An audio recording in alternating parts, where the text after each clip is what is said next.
Mis queridos hermanos, les saludo en el amor de nuestro Señor Jesucristo. Para mí siempre es una bendición el poder compartir con ustedes la palabra de Dios, una porción de aquello que Dios ha escrito en la Biblia y que nosotros utilizamos semana a semana para poder reflexionar y para poder aprender un poco más e ir un poco más cerca de nuestro Señor. En la vida existen cosas que son muy claras, sobre todo cuando nos acercamos a la verdad de la palabra de Dios. La Biblia dice de manera clara y contundente, no robarás, punto. ¿Queda algún espacio para alguna doble mirada en esa expresión? También dice la Biblia, por ejemplo, no codiciarás. ¿Podríamos verlo desde otra perspectiva? Por supuesto que no. Cualquier doble interpretación no es más que la tergiversación de la verdad expuesta por Dios en su palabra. Sin embargo, existen otras cosas que pueden tener una doble mirada porque depende de quién las está mirando. Por ejemplo, cuando dos personas te cuentan el relato de algo que vieron, de algo que ha pasado, pero no coinciden en todos los detalles. No se trata necesariamente que uno de los dos esté mintiendo, sino que puede ser simplemente el resultado de la perspectiva que cada uno tenía al observar lo sucedido. Uno miró desde acá y vio algo, y otro miró desde allá y vio algo diferente. Es lo mismo, pero contado desde perspectivas diferentes. En el Evangelio de Lucas, en el capítulo 2, en los versos del 1 al 7, podemos encontrar uno de esos relatos que pueden tener dos perspectivas diferentes dependiendo de quién las está mirando. Allí dice: por aquellos días, Augusto César decretó que se levantara un censo en todo el Imperio Romano. Este primer censo se efectuó cuando Cirenio gobernaba en Siria. Así que iban todos a inscribirse cada cual a su pueblo, a su propio pueblo. También José, que era descendiente del rey David, subió de Nazaret, ciudad de Galilea, a Judea. Fue a Belén, la ciudad de David, para inscribirse junto con María, su esposa. Ella se encontraba encinta y mientras estaban allí se le cumplió el tiempo. Así que dio a luz a su hijo primogénito, lo envolvió en pañales y lo acostó en un pesebre, porque no había lugar para ellos en la posada. Esta es una historia que seguro han escuchado y que es muy probable que leyeran muchas veces en la Biblia aquellos que tienen la costumbre de leer la Biblia. Esto es parte del relato de la primera Navidad. Aunque es un hecho histórico, el mismo relato de Lucas es una versión de lo que sucedió. Por ejemplo, el Evangelio de Mateo cuenta una historia muy parecida, pero con algunos matices que Lucas no incluye, o que Lucas incluye y que Mateo omite. Es una parte de la verdad histórica de cómo sucedieron los hechos. Y por supuesto, yo no tengo ninguna intención de negar que esto sea un relato verídico, que exista veracidad histórica detrás de lo que Lucas y de lo que Mateo están contando. De manera personal, yo creo absolutamente que sucedió tal cual el texto bíblico lo relata. Sin embargo, algo que me llama la atención es que este mismo pasaje puede mostrarnos dos diferentes lentes, o podemos verlo con dos diferentes lentes. Uno, el de los seres humanos, de María y José, por ejemplo, y otro, el de Dios. Por eso, hoy me gustaría que miremos juntos a través de estas dos perspectivas, porque así podremos encontrar dos enseñanzas que nos permiten entender de mejor manera la realidad sobre cómo funciona la vida. ¿Estamos listos? ¿Qué vamos a ver? Vamos a ver dos enseñanzas que encontramos en este pasaje. La primera enseñanza es que, por lo general, nuestros planes no se cumplen. Por favor, intentemos mirar el texto que hemos leído desde la perspectiva de José y María, y especialmente desde José. El texto dice: por aquellos días Augusto César decretó que se levantara un censo en todo el Imperio Romano. Bueno, y ya lo leímos hace poco. Este es el nacimiento del hijo de José y María. Como ya lo hemos dicho en predicaciones anteriores, a mí me parece que la principal arma o estrategia que Satanás utiliza contra nuestra vida es el engaño del control. Hacernos creer que tenemos las cosas bajo control, que todo va marchando según el plan que hemos diseñado. Nos levantamos cada día en el lugar en que hemos decidido vivir. Vamos al trabajo donde hemos decidido estar, sea que hayas soñado trabajar en lo que trabajas o no. Pero aunque tal vez no sea tu trabajo soñado, es donde has decidido trabajar. Por lo menos eso pensamos. Sin embargo, no nos damos cuenta que todo ha sido siempre algo que está fuera de nuestro control. Por supuesto, tomamos decisiones todos los días y esas decisiones las tomamos nosotros. Pero de todas maneras, el curso de nuestra existencia lo van estableciendo fuerzas que están por encima de nosotros y de nuestro entendimiento. Si eres cristiano, puedes confiar en la promesa de Dios que a los que aman a Dios, todas las cosas les ayudan a bien. ¿Cómo es eso? Sencillo. Si amas a Dios, todo lo que ocurre en tu vida resultará en el cumplimiento del plan que tiene Dios para ti. Si no eres cristiano, por otro lado, tienes que saber que estás bajo el control de Satanás, que él es el príncipe de este mundo que gobierna incluso tu vida por medio de la influencia que ejerce a través de pensamientos que pone en tu mente o por el control de tus propias emociones. Yo sé que esta última parte nos suena muy agradable escucharla y muchos pueden ofenderse cuando yo digo, bueno, estás bajo el control de Satanás. Pero esa es la verdad que nos enseña la Biblia, no puedo ocultarla. O estamos bajo el control de Dios y dejamos que Él guíe nuestra toma de decisiones, o estamos bajo el control del enemigo de Dios, de Satanás, que todo lo que busca es arruinar tu vida y arruinar mi vida, porque Él odia a Dios y sabe que Dios te ama profundamente, que Dios nos ama profundamente. Entonces, para dañar a Dios, Satanás busca dañarte a ti y dañarme a mí, manejando la influencia que él puede tener sobre nuestra vida. Por favor, pensemos un momento en José y María. Ya habían pasado alrededor de 9 meses desde la visita que le hizo el ángel Gabriel a María y a José por separado, ¿se acuerdan? Sus vidas habían experimentado un cambio radical, aunque todo parecía seguir según el plan, porque estaban comprometidos y muy probablemente a esta altura ya se habían casado. Había una alteración importante. Ahora María estaba embarazada antes de lo que se supone debía estarlo. Comenzaron su relación con un embarazo no deseado. Por supuesto, María aceptó el llamado de Dios y José fue obediente a las instrucciones que del Señor recibió. Sin embargo, estoy seguro que el proceso hasta este punto, ya casi por nacer el bebé, no había sido tan sencillo. De todas formas, ya el plan continuaba adelante. Seguro que José y María conversaron la situación y tomaron decisiones sobre el futuro de su matrimonio y el futuro de su familia, porque venía un bebé ya en camino. Tal vez incluso tenían ya una habitación preparada para el pequeño Jesús, que nacería pronto. Que el bebé que iba a nacer fuese Jesús, el Salvador del mundo, no cambia la realidad que sus padres terrenales seguro se llenaron de ilusiones y de expectativas ante la llegada de un pequeño.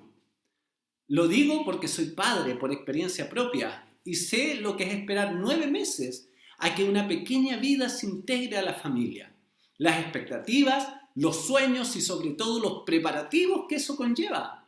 Es muy probable que María y José ya tuvieron conversado con alguna mujer que se especializaba en ayudar en los partos. Tal vez, no sé yo, tal vez tenían el WhatsApp de ella por si el niño llegaba antes de tiempo para poder avisarle.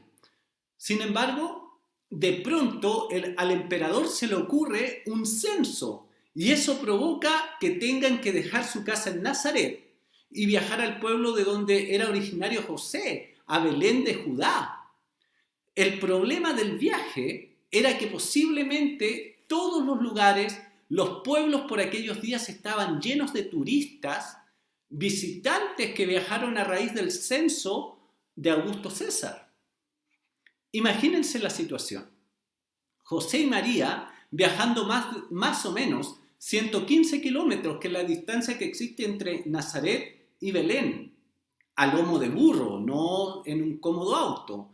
Ella embarazada de casi 9 meses y más encima durante una época donde todos los hoteles y Airbnb estaban colapsados. No había dónde quedarse. Yo estoy seguro que si en aquellos años hubiese existido Booking.com, hubiesen sabido que no era la mejor época para viajar. Sin embargo, llegaron a Belén y María entró en labores de parto. Eso era de esperarse, porque en su estado de casi 9 meses y viajando en condiciones tan difíciles, lo normal era que el parto llegara de improviso, de repente. Pero otra vez estaba pasando. Hace algunos meses atrás, José y María estaban tranquilos esperando el día de su matrimonio, porque estaban comprometidos, y de repente vino Dios para alterar los planes de la pareja. Ahora, después que habían aceptado la voluntad de Dios y tenían todo preparado para el nacimiento del pequeño Jesús en Nazaret, los planes se desarman de nuevo y no solo no tienen dónde quedarse, el bebé está por nacer, sino que además tienen que aceptar la realidad de que el único lugar donde puede nacer Jesús, su hijo, el hijo de María y José, es un establo. Nosotros lo llamamos pesebre. Claro, porque es bonito y toda la vida hemos escuchado eso porque esa es la traducción que Reina Valera hace. Que Reina Valera es la traducción más popular entre el mundo de habla hispana. Y lo adornamos para cada Navidad. Se supone que todos nosotros tenemos un rinconcito donde ponemos el pesebre. El árbol de Navidad a veces es gigante y ahí abajo está el pesebre, pero tenemos un pesebre.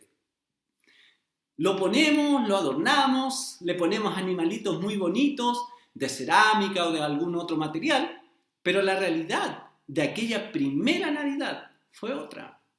El establo que le pasaron a María y a José era un lugar destinado para que los animales descansaran. Por lo tanto, el nivel de limpieza e higiene que había en ese establo era menos que mínimo para un ser humano. Era un buen estándar seguro para burros, para caballos y vacas, pero no era para seres humanos. Siempre decimos que el Hijo de Dios nació en un hediondo pesebre, y por supuesto que es cierto, pero ¿te has puesto a pensar cómo se sintió José? María seguramente estaba ya muy ocupada con los dolores del parto y no tenía tiempo para pensar en otra cosa. ¿Y José qué? ¿Qué pasó con José? Estaba ahí. Su esposa estaba a punto de dar a luz a su primer hijo. Claro, había sido fecundada María por el Espíritu Santo vino sobre ella. No era un hijo biológico de José, pero él había asumido el compromiso delante de Dios de ser el padre de ese niño. Y durante 9 meses había acompañado a María. Él sentía que Jesús era su hijo. Ahora, ahí está su esposa a punto de dar a luz a su primer hijo, y José, que muy posiblemente ya tenía todo listo en este momento en Nazaret, en la ciudad donde vivían, ahora está viendo cómo su esposa está recostada en paja y lista para traer a su primogénito al mundo en un lugar que estaba destinado para animales. ¿Te puedes imaginar la frustración de José de que otra vez todo se le escapó de las manos, de que otra vez sus planes se habían ido por la borda y vivía otra frustración en la vida? ¿Has pensado alguna vez en esto? Así pues, la primera enseñanza que podemos encontrar en el texto bíblico, en los pasajes que leímos, y que nos permite entender de mejor manera la realidad sobre cómo funciona la vida, es que por lo general nuestros planes no se cumplen. María y José se encontraron en una situación que seguro nunca esperaron. Cuando el ángel le dijo que iba a nacer un bebé, no le dijo que iban a nacer en un pesebre, a más de 100 kilómetros de la ciudad donde ellos vivían. Todo lo que habían planificado para recibir al bebé que estaba en el vientre de María, de pronto se vio arruinado por una orden del gobierno de turno. Algo que no tenía nada que ver con ellos. Todo lo que tenías planeado, todo lo que tenías planificado para tu vida, de repente en un instante, de un momento a otro, queda sin sentido por las circunstancias que tú o que yo no logramos controlar. Así es la vida. Por lo general nuestros planes, los planes que los seres humanos hacemos no se cumplen. Aunque vivas años creyendo que tienes el control y que tú vas guiando tu vida según el plan que estableciste o que creaste para ella, siempre habrá un día cuando el censo de Augusto César hará cambiar tus planes rotundamente y te obligará a vivir una vida como nunca lo esperaste ni lo soñaste. Una enfermedad, una muerte repentina, una quiebra financiera, el despido de tu trabajo, el engaño de tu cónyuge, no sé. De pronto golpea tu vida y te das cuenta que algo que no estaba en tus planes, que jamás imaginaste que iba a ocurrir, que tú no planificaste, te obliga a vivir una vida que nunca deseaste. Debemos reaccionar que en esas ocasiones no es que perdamos el control de nuestra vida, sino que en realidad nunca tuvimos el control. Nuestros planes por lo general no se cumplen porque no tenemos el control sobre nuestra vida, porque no tenemos el control sobre las circunstancias que rodean nuestra vida y porque no tenemos la capacidad de poder cumplir todo aquello que deseamos y que planificamos. Esa es la primera enseñanza. Ahora, la segunda enseñanza que podemos ver en este pasaje es que los planes de Dios siempre se cumplen. Ahora, hagamos el esfuerzo y miremos el pasaje bíblico desde la perspectiva de Dios. Esta vez sí lo vamos a leer porque ya lo leímos hace algunos minutos. Dice así: por aquellos días, Augusto César decretó que se levantara un censo en todo el Imperio Romano. Este primer censo se efectuó cuando Cirenio gobernaba en Siria. Así que iban todos a inscribirse, cada cual a su propio pueblo. También José, que era descendiente del rey David, subió de Nazaret, ciudad de Galilea, a Judea. Fue a Belén, la ciudad de David, para inscribirse junto con María, su esposa. Ella se encontraba encinta, y mientras estaban allí, se le cumplió el tiempo. Así que dio a luz a su primogénito, lo envolvió en pañales y lo acostó en un pesebre, porque no había lugar para ellos en la posada. Dios sabía desde antes de la creación de todas las cosas lo que sucedería ese día en Belén. El plan de salvación en Jesucristo no fue el resultado de las decisiones humanas que obligaron a Dios a enviar a su Hijo para morir en la cruz. Esa era la única manera de reconciliar al hombre con Dios. Así que desde la eternidad sin fecha, desde antes que se creara el tiempo inclusive, el Padre eterno, que existe desde siempre y para siempre, estableció el plan de redención. Cada detalle fue diseñado a la perfección por Dios. El apóstol Pablo escribe en el libro de Efesios, en el capítulo 1, dice que Dios nos escogió desde antes de la fundación del mundo. Eso es posible porque Él, Dios, ya existía desde antes que todo fuera creado. Él es eterno. Si tú y yo hemos tenido sueños a lo largo de nuestra vida, Dios los tuvo desde la eternidad, desde antes que existiera el tiempo. Él no solo se preparó para algo o luchó por algo por 5, 10, 20 o 30 años. Dios preparó todo desde antes de que el tiempo llegara a existir, cuando el universo fue llamado a la existencia por el poder de la palabra de Dios. Entonces comenzó Dios a ordenar todo lo que debía ocurrir. El plan de redención que se cumpliría en Jesucristo no se puso en marcha cuando el ángel Gabriel visitó a María y a José. El plan redentor no comenzó con el linaje real de David, ni con el hijo de Jacob o Israel que se llamaba Judá. Es más, el plan eterno de Dios estuvo diseñado antes de que Moisés sacara al pueblo de la esclavitud de Egipto. Antes incluso de que naciera Abraham, Dios ya había pensado todo y lo había puesto en marcha al crear el jardín del Edén.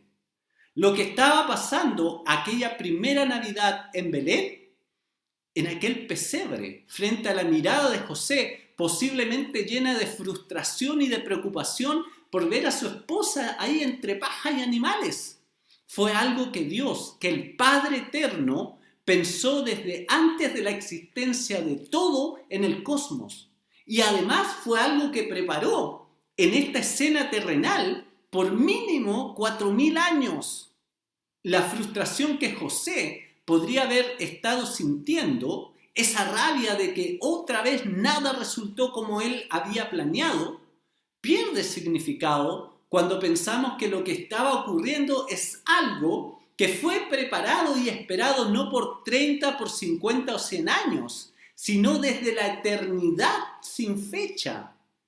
Cuando logramos entender que nuestra historia es parte de algo que es mucho más grande que nosotros, es parte de algo que está por sobre nuestra historia, que es la historia de la existencia humana, entonces logramos comprender que las frustraciones y que las leves tribulaciones, como dijera el apóstol Pablo, que podamos tener en este tiempo presente, solo son un pequeño detalle para el cumplimiento del gran plan. Pero qué injusto para José, puede pensar alguien. Otro podría decir, pero a José no le importa ese gran plan. Su dolor y frustración es irreemplazable. Y sí, alguien más podría decir, a mí no me importa que exista un plan más grande que yo. Me importa que hoy estoy sufriendo. Sí, por supuesto. Desde la psicología y desde la experiencia humana tienen toda la razón si están pensando así. Sin embargo, no deja de ser cierto que los seres humanos solo jugamos a tener el control de la vida y de lo que ocurre.